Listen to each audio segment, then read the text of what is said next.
حصول برکت کے لیے بارگاہ سید کونین میں سعادت سمجھتے ہوئے ذریعہ نجات سمجھتے ہوئے اجتماعی طور پر ہم سب درود و سلام کا نذرانہ پیش کرنے کی سعادت حاصل کرتے ہیں۔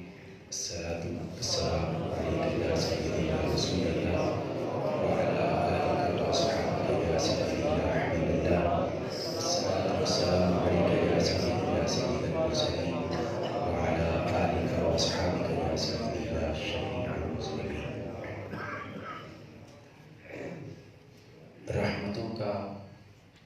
رحمتوں کا نزول کافی ہے،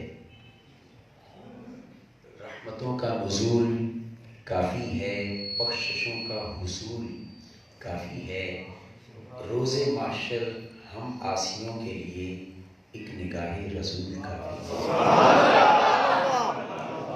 روز محشر سب عاصیوں کے لیے ایک نگاہ رسول کافی ہے، اور دو جہاں کی سعادتوں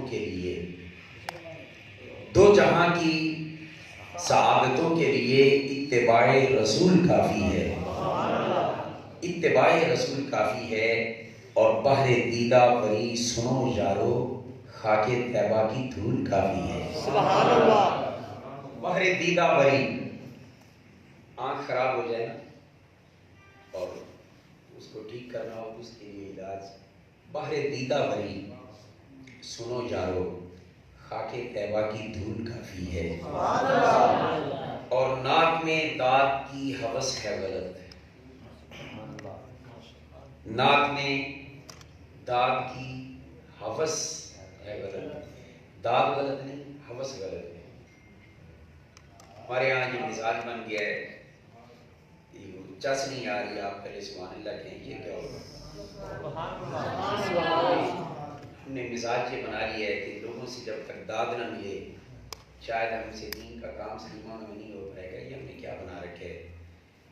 کہہ کر سبحان اللہ کہلوانا یہ کوئی اتنی کمال کی بات نہیں۔ کمال یہ ہے کہ بات دل سے کر اور اس انداز سے کر کہ دل تک پہنچے اور دل سے صدا نکلے سبحان اللہ۔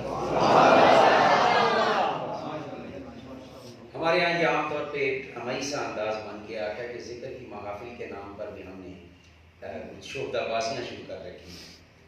حالانکہ اہل علم جانتے ہیں کہ حضور کے ذکر پاک کی محفل کے آداب سیم وہی ہیں جو حضور کی ظاہری حیات پہ یہ بات حضور کی محفل کے آداب ہوا کرتے ہیں۔ اور آپ صلی اللہ علیہ وسلم کی محفل کے نقشے کو اگر کھینچ کے سامنے رکھنا چاہیں تو صرف ایک ہی روایت پہ اکتفا کروں گا۔ صحابہ کرام فرماتے ہیں کہ ہم حضور کی بارگاہ میں جب بیٹھتے تھے، ان کی مجلس میں بیٹھتے تھے تو یوں سانس روک کر بیٹھتے تھے کہ فضا میں اڑنے والے پرندے سمجھتے تھے کہ یہ سر نہیں ہیں انسانوں کے، یہ کوئی چٹانیں ہیں، اور ان سروں پر آ کر پرندے بیٹھ جاتے تھے۔ مگر ایمان سے بتائیں آج کے ماحول میں جب تک ہم ہاتھ نہ کھڑے کروائیں اور جب تک ہم یہ ہو ہا نہ کروائیں اس وقت تک تو ہمیں مزہ نہیں آتا۔ تو کیا پرندے بیٹھنا تو دور کی بات، اگر بیٹھے ہوں گے وہ بھی اڑ جائیں گے۔ تو حضور کی محفل کے آداب وہ بالکل سہانے ہیں، اور اس انداز سے حضور کا ذکر کرنا اور سننا چاہیے۔ اور پھر یہ بات بھی پلے باندھنے کی ضرورت ہے کہ حضور کے عشق اور محبت کو سرے عام نیلام نہ کیا جائے۔ ہمارے یہاں بولیاں لگتی ہیں اور ریٹ مقرر ہوتے ہیں، اور یہ بھی افسوسناک ایک پہلو ہے کہ ہم شخصیتوں کو پوجنے والے بن گئے ہیں کہ فلاں آئے گا تو اس کو سننے جاؤں گا، کراچی سے فلاں آئے گا تو اس کو سننے جاؤں گا۔ بھائی یہ شخصیت پرستی ہوئی، حضور کا عشق تو نہیں ہوا۔ اگر حضور کے عشق اور محبت ہوتا تو پھر یہاں کا مقامی ایک چھوٹا سا بچہ توتلی زبان کے ساتھ بھی پڑھتا نا کہ تن صدقے میرا من صدقے اس نبیوں کے سردار کی جدا نام محمد صلی اللہ علیہ، تو میری قوم جھومتی۔ یہ تھا عشق مصطفیٰ۔ خدا کے لیے ہم اس ڈرامائی انداز سے ذکر مصطفیٰ کی محافل کو سجانے کی بجائے سچائی کے ساتھ اور خلوص کے ساتھ حضور کی بزم سجا کے دیکھیں۔ دیکھنا جس کی بزم سجائیں گے وہ کرم نہ فرمائیں تو پھر کہنا۔ افسوس کا مقام یہ ہماری محافل میں آتے ہوئے بھی ہم بے نمازی ہوتے ہیں، اور ساری رات آقا کا ذکر سننے کا کیا فائدہ کہ واپس جاتے ہیں پھر بے نماز کے بے نماز ہوتے ہیں۔ آقا کے ذکر اور میلاد کے نام کی محافل میں جب آتے ہیں تو پھر بھی ہم سود خور ہوتے ہیں، واپس جاتے ہیں تو ہمارے رویوں میں تبدیلی نہیں آتی۔ ہم جب آتے ہیں تو ہماری حالت کی ہوتی ہے ماں باپ کی بے ادبی کر کے آتے ہیں اور واپس جاتے ہیں، پھر ماں باپ کے بے ادب ہی رہتے ہیں۔ ایمان سے بتائیں اس حضور کے ذکر کی محفل میں بیٹھنے کی برکات کیسے نصیب ہوئی؟ ظاہری لنگر، جسمانی لنگر لینے کے ہم آتی ہیں، مگر روحانی لنگر لے کر یا تو نہیں جاتے، اور یا دوسری بات تلخ حقیقت ہے کہ شاید وہ لنگر بانٹا ہی نہیں جاتا۔ بس صرف قوم کی نبض پہ ہاتھ رکھا جاتا ہے کہ جہاں سے چھیڑے کے تار تو نوٹوں کی سلامی ہوگی۔ تو جب اس پوزیشن میں ہم یہ سارے معاملات کریں گے تو سچی بات یہ ہے نوکر کبھی اپنے آقا کے خلاف کوئی بات نہیں کر سکتا، اور جو مکا کے آیا ہوگا وہ کبھی بھی کلمہ حق اس انداز سے نہیں کہے گا کہ سننے والے ناراض ہو جائیں۔ اس لیے ہمیں اپنے پورے ماحول کو چینج کرنا ہوگا، اور دکھی دل سے میں یہ بات کر رہا ہوں، امید ہے کسی کو یہ بری بھی محسوس نہیں لگی ہوگی۔ اس بزم میں مقصود ہے اصلاح مفاسد، نشتر جو لگاتا ہے وہ دشمن نہیں ہوتا۔ تو خیر میں عرض یہ کر رہا ہوں کہ نعت میں داد کی ہوس ہے غلط، تو پھر ملے گا کیا؟ نعت میں داد کی ہوس ہے غلط، بس آپ کر لیں قبول کافی ہے۔ آپ کر لیں قبول کافی ہے، اور میرے دشمن کو جا کے بتلا دو، میرے آلہ کو جا کے بتلا دو، مجھ کو میرا رسول کافی ہے، مجھ کو میرا رسول کافی ہے۔ اور شیطان کے وسوسوں کے لیے، شیطان بڑا خرابی کرتا ہے، وسوسے ڈالتا ہے، دماغ خراب کرتا ہے، عقیدے خراب کرتا ہے، عمل میں سستی لاتا ہے، تو اس کے وسوسوں کا علاج میں نے اپنے رنگ میں پیش کرنے کی کوشش کی ہے کہ اور شیطان کے وسوسوں کے لیے نعرہ یا رسول کافی ہے، نعرہ یا رسول کافی ہے۔ بولے صدیق پاک، بولے صدیق پاک، جان دو کون صدیق پاک؟ اہل سنت کے یہاں کسی تعارف کی محتاج تو نہیں، مگر اپنا ہدیہ محبت پیش کرنا چاہتا ہوں۔ وہ صدیق اکبر جو جانشین پیغمبر ہے، وہ صدیق اکبر جو خلیفہ اول بلا فصل ہے، وہ سیدنا صدیق اکبر جو یار کے بھی حضور کے ساتھی، غار کے بھی حضور کے ساتھی اور مزار کے بھی حضور کے ساتھی، تو ان کی بولی سنانے لگا ہوں۔ بولے صدیق پاک میرے لیے بس خدا اور رسول کافی ہے۔ اب ہمارے یہاں تو بولیاں چینج ہو گئی ہیں، ہم نے اسٹیکر چھپائے ہوتے ہیں، جگہ جگہ پہ لگائے ہوتے ہیں، قل حسبی اللہ، اے نبی کہہ دیجئے میرے لیے اللہ ہی کافی ہے۔ اور پھر آگے اگلا جملہ جو ہوتا ہے نا وہ یہ ہوتا ہے کہ جب اللہ ہی کافی ہے تو پھر یا رسول اللہ مدد، اور یہ جو غوث الاعظم مدد اور اس قسم کی بات کرنا یہ تو پھر شرک ہوا، یا اللہ مدد، باقی سب شرک ہو گئے۔ تو اس آیت کے حصے کے تناظر میں عام طور پہ یہ تبلیغ عام طور پہ ہو رہی ہے، عام طور پہ ذہنوں میں یہ خیال آ رہا ہے، مگر میرا سوال یہ ہے کہ یہ قرآن پاک کا حصہ قل حسبی اللہ، اس آیت مبارکہ کا یہ ٹکڑا، یہ جملہ کیا آج کسی مولوی کے سینے پر نازل ہوا ہے، یا یہ اسی قرآن کی آیت کا حصہ ہے جو آمنہ کے لال کے سینہ اطہر پر 1400 سال پہلے نازل ہوا؟ صاحب ظاہر ہے کہ ہمیں فیصلہ کرنا پڑے گا، اور اگر اسی قرآن کا حصہ ہے، اور یقیناً اسی قرآن کا حصہ ہے جو آمنہ کے لال کے سینہ اطہر پر نازل ہوا تھا، تو پھر یہ دوسرے سوال کا جواب دے دیں، مسئلہ خود بخود کلیئر ہو جائے گا۔ کیا دین کو کسی مدرسہ سے، کسی مولوی سے، کسی عالم سے، کسی مدرس سے سیکھنے والا وہ کما حق و قرآن کی آیات کے حقیقی معنی اور مفاہیم سے باخبر ہو سکتا ہے، یا جن لوگوں نے قرآن صاحب قرآن کے قدموں اور چرنوں میں بیٹھ کے سیکھا تھا وہ زیادہ بہتر جانتے ہیں؟ آج اس آیت کے ٹکڑے کو سامنے رکھ کے کہا جاتا ہے قل حسبی اللہ، پیغمبر کہہ دیجئے میرے لیے اللہ ہی کافی ہے، لہٰذا اللہ کے سوا کسی سے مدد لینا وہ شرک اور بدعت ہے۔ میرا سوال یہ ہے کہ جناب صدیق اکبر کو اس مسئلے کا نہیں پوچھتا؟ بولے صدیق پاک میرے لیے بس خدا اور رسول کافی ہے۔ یہ قل حسبی اللہ انہوں نے بھی پڑھا تھا، الیس اللہ بکافٍ عبدہ انہوں نے بھی پڑھا تھا، ایاک نستعین انہوں نے بھی پڑھ رکھا تھا۔ اگر اس کا معنی مفہوم وہی ہوتا جو آج پیش کیا جا رہا ہے تو کبھی مصطفیٰ جان رحمت کے صحابہ اس کی خلاف ورزی نہ کرتے۔ میں آپ قرآن کے حکم کی خلاف ورزی کر جائیں تو 100 بار کر سکتے ہیں، مگر مصطفیٰ جان رحمت کے وہ سچے غلام، وہ سچے موتی، وہ ہدایت کے ستارے، وہ لوگ جن کے ایمان کو اللہ پاک ایمان کی کسوٹی قرار دے رہا ہے کہ جس نے اپنے ایمان کو پرکھنا ہو کہ درست ہے یا غلط، اس کو چاہیے کہ وہ میرے مصطفیٰ کے صحابہ کے ساتھ اپنے ایمان کا موازنہ کرے۔ وہ حضور کے صحابہ انہوں نے تو یہ معنی اس سے مراد ہی نہیں لیا۔ اور بڑی ایک دلچسپ بات، چونکہ مضمون تو میں آگے چل کے کرنا ہے، یہ تو میرے اشعار میں سے ایک شعر کا حصہ آیا تو میں اس پہ تھوڑا سا ضرور عرض کرنا چاہوں گا، چونکہ اس وقت ہمارے یہاں بہت سی جب غلط فہمیاں پھیلائی جاتی ہیں یا بہت سے خیالات ذہن میں آتے ہیں تو اس کا نکالنا صاف ظاہر ہے کہ فرشتوں نے تو اب آنا نہیں، انبیاء کی نبوت کا دروازہ بند ہو چکا ہے، آمنہ کے لال کے بعد کوئی نبی اس کائنات میں آ سکتا نہیں۔ اب تو صاف ظاہر ہے یہی کام ہے نا کہ حضور کے دین کے علماء وہ دین کے معاملات کی رہنمائی کریں۔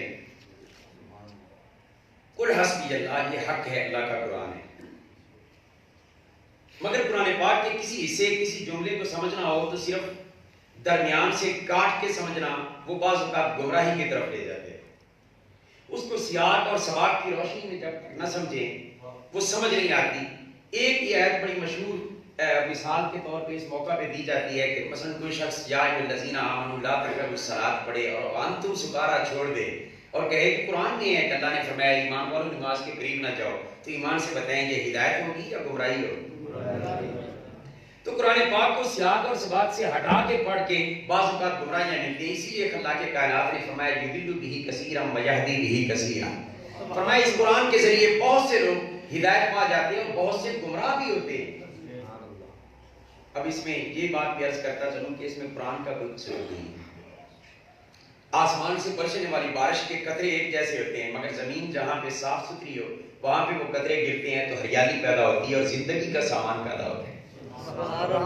اور وہی بارش کے قطرے اگر ایسی زمین پر پڑے جہاں پہ گندگی اور غلاظت کے ڈھیر لگے ہوئے ہوں تو وہاں سے تعفن اور بدبو اٹھتی ہے اور وہاں سے بیماریاں جنم لیتی ہیں اور موت کا سامان پیدا ہوتا ہے۔ اب بارش تو ایک تھی مگر اس کی اثرات دو ہیں، ایک طرف زندگی کا سامان، ایک طرف موت کا سامان، ایک طرف خوشبو اور مہک، ایک طرف بدبو اور تعفن۔ یہ آخر اتنا فرق کیوں ہوا؟ تو ہر کوئی کہے گا بھائی آسمان کی بارش کا قصور نہیں، وہ تو قطرے ایک جیسے تھے، یہ زمین کا قصور تھا کہ جو زمین صاف تھی وہاں پہ ہریالی ہوئی، جو زمین صاف تھی وہاں پہ خوشبوئیں اور مہک مہکی، اور جو زمین صاف تھی وہاں پہ زندگی کا سامان نکلا، اناج نکلا، اور جو گندی جگہ تھی گندگی کا ڈھیر لگا ہوا تھا وہاں سے بدبو اور موت کا سامان پیدا ہوا۔ بلا تفصیل قرآن کی بارش جب ہوتی ہے نا تو قرآن کا کوئی قصور نہیں، اس کی بارش رحمت ہی رحمت ہے، مگر آگے سینوں کا فرق پڑتا ہے۔ ایسا سینہ جو عشق مصطفیٰ کا مدینہ بن چکا ہو تو وہاں پہ قرآن کی آیات کی جب تلاوت ہوتی ہے تو وہ رحمت ہی رحمت بنتی ہے، وہاں سے ایمان کی زندگی کا سامان ملتا ہے۔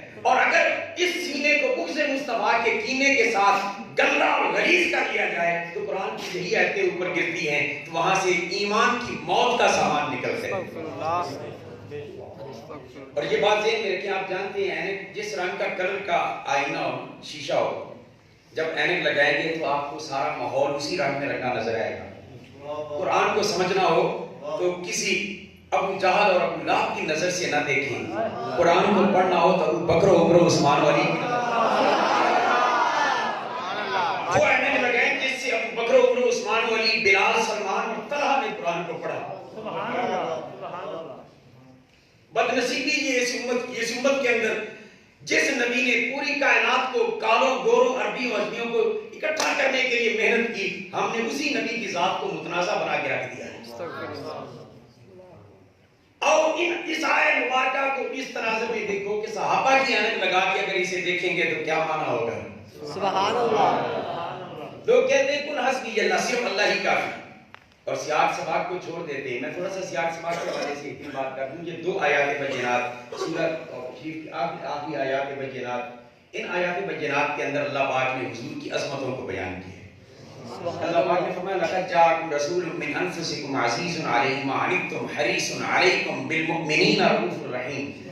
اس آیت کریمہ میں اللہ پاک نے نبی پاک کے دنیا میں تشریف آوری کا ذکر کیا، حضور کے آنے کا ذکر کیا، رسول کی تنوین تعظیم کے لیے حضور کی عظمت کا بیان کیا کہ یہ عام رسول نہیں، عظیم الشان رسول ہے۔ پھر رسول پاک کی مختلف صفات کا ذکر کیا، عزیز علیہ ما عنتم حریص علیکم بالمؤمنین رؤوف الرحیم۔ تفصیل میں نہیں جاؤں گا، یہ حضور کی آمد کا ذکر پھر حضور کی شانوں کا مسلسل جب بیان کیا، اب صاحب سے دو ہی صورتیں ہو سکتی تھیں، یا تو سننے والے خوش ہوتے سبحان اللہ. اور یا کسی کا چہرہ بگڑ جاتا ہے. بھائی دو ہی صورتیں ہو سکتی ہیں نا. یا تو جنہوں نے یہ حضور کی آمد کا بیان، حضور کی ولادت کے تذکرے یا حضور کے دنیا میں جلوہ گری کی بات سنی، خوش ہو جائیں گے، چہرے پہ نکھار آ جائے گا. حضور کی شانوں کا بیان سنا، خوش ہو جائے گا. اور ویسے ایک جملہ میں درمیان میں کہتا جاؤں اور حقیقت پہ مبنی ہے کہ مثال دینے لگا ہوں، کم از کم جتنا ہم اپنے باپ کو مانتے ہیں اتنا تو اپنے نبی کو بھی ماننا ہوتا ہے. اللہ اکبر. حالانکہ لا یؤمن احدکم حتی اکون احب الیہ من والدہ وولدہ والناس اجمعین میں واضح آقا نے فرمایا ہے کہ جب تک ماں باپ اولاد کل کائنات سے بڑھ کر مجھ سے پیار کوئی نہ کرے وہ ایمان والا ہو ہی نہیں سکتا. سبحان اللہ. میں کہتا ہوں بڑھ کے اگر نہیں تو کم از کم برابر بھی پیار کیا ہوتا تو کبھی ایسے پرابلم پیدا نہ ہوتے. بچے کی سالگرہ کا دن آئے تو مناتے، نبی کی میلاد کا موقع آئے تو ہم کتراتے ہیں. تو کیا یہ بچے کی محبت زیادہ ہے یا رسول کی محبت زیادہ ہے؟ آخر معاملہ اور ماجرا کیا ہے؟ باپ کی کوئی تعریف کرے، ایمان سے بتائیں حلالی بیٹا خوش ہوتا ہے یا ناراض ہوتا ہے؟ کسی کے باپ کی کوئی تعریف کرے تو کبھی آپ نے دیکھے آگے سے رویہ ایسا ہو، وہ تینوں کی پتہ ہے مولوی صاحب چوپ کر میرا پیو ہے ایسی، تینوں کی پتہ کتنے لکھا گیا؟ کبھی کوئی پوچھتے کس کتاب میں لکھا ہے؟ کبھی کوئی حوالہ مانگتے؟ کیوں؟ آپ کہتے ہیں جناب جی دے نال پیار ہو گیا نا وہ تعریف سن کے دلیل والے پاسے ذہن ہی نہیں جاتا. سبحان اللہ. میرے سادہ سے جملے کو نوٹ کرنے کی کوشش کریں. جس سے پیار ہو اس کی شان سن کر کبھی دلیل کی طرف ذہن ہی نہیں جاتا، بلکہ وہ بندہ بڑا سونا لگتا ہے جو کسی محبوب، میرے محبوب کی شان بیان کرے، میرے باپ کی شان بیان کرے، مجھے وہ بندہ دل کرتا ہے اس کا ماتھا چوم لوں، پیشانی چوم لوں. مثال دیے سادہ ذہن میں مسئلہ بیٹھ جائے، تجھے باپ سے پیار ہے اور حلالی بیٹے کو باپ سے پیار ہونے کی وجہ سے باپ کی تعریف کرنے والا اچھا لگتا ہے اور دلیل نہیں مانگتا، تو میں کہتا ہوں جتنا حلالی بیٹا اپنے باپ کو مان لیتے ہیں کم از کم اتنا تو حلالی امتی بن کے اب اپنے نبی کو بھی ماننا ہوگا. جب نبی کی شان کی بات آئے تو فوراً کہاں لکھا ہوا ہے؟ کس کتاب پہ لکھا ہوا ہے؟ کس جگہ پہ لکھا ہوا ہے؟ جب نبی کی ولادت کے دن منانے کی بات ہے جی کہاں لکھا ہوا ہے؟ کس کتاب میں لکھا ہوا ہے؟ جی نبی کے زمانے میں میلاد ہوتا تھا. نبی پاک کی زندگی میں 63 سالہ زندگی میں 63 بار ربیع الاول شریف آیا ہوگا. آپ نے کتنی بار میلاد منایا؟